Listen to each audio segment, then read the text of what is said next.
So question 7. We have a difficult salon client that has ridges on her nail plates. She doesn't allow me or any other nail techs to buff them. I explained to her that a light buffing will not harm the nail plate. What's a good way to explain to her that buffing is okay? Well, actually, I agree with your client.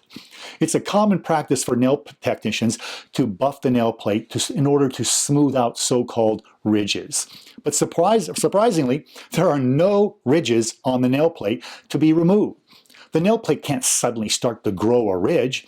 That's not possible due to the way the nail matrix produces nail cells. Instead, the nail plate develops shallow grooves. This is caused by aging or when the nail matrix itself becomes damaged. The nail matrix isn't working as efficiently as it used to, and it's making fewer nail cells, probably in that one area. So because that one area is making fewer nail cells, the nail plate grows thinner in that area, and we see a groove running down the length of the nail plate. It's normal to see grooves on the nail plates, especially people older than 30, but this is considered to be a normal sign of healthy aging. Doesn't indicate any kind of a problem at all, as long as these are normal ridges, or grooves, I should call them. Now, I don't recommend filing to remove these high points. Why? All that does is reduce the thickness of the entire nail plate down to where the thickness of the deepest groove on the nail plate.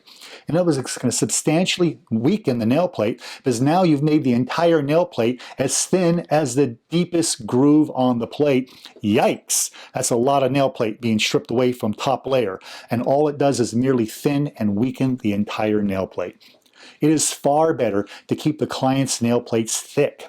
Avoid taking off any amount of thickness of the nail plate that you can. Nail coatings, including nail polish, don't adhere well to overly thin nail plates. So a reduction in the nail plate thickness can often lead to poor adhesion of any type of applied nail coating.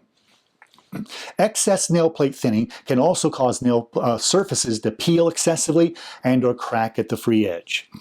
So when the nail plate develops these types of grooves, rather than filing the surface smooth, it's far better to use an opaque base coat to fill in and cover up the grooves and keep the nail plate thick.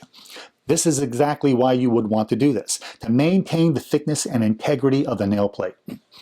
Overlaying the nail plate with a thin layer of any type of artificial nail coating can also camouflage the groove and reinforce the nail plate while improving its appearance without over-thinning the nail plate. In the long run, these are far superior methods for improving the appearance of your client's nails. There's really no need to make the nail plate any thinner, when it's relatively easy and better to cover and hide these normal grooves that run the length of the nail plate.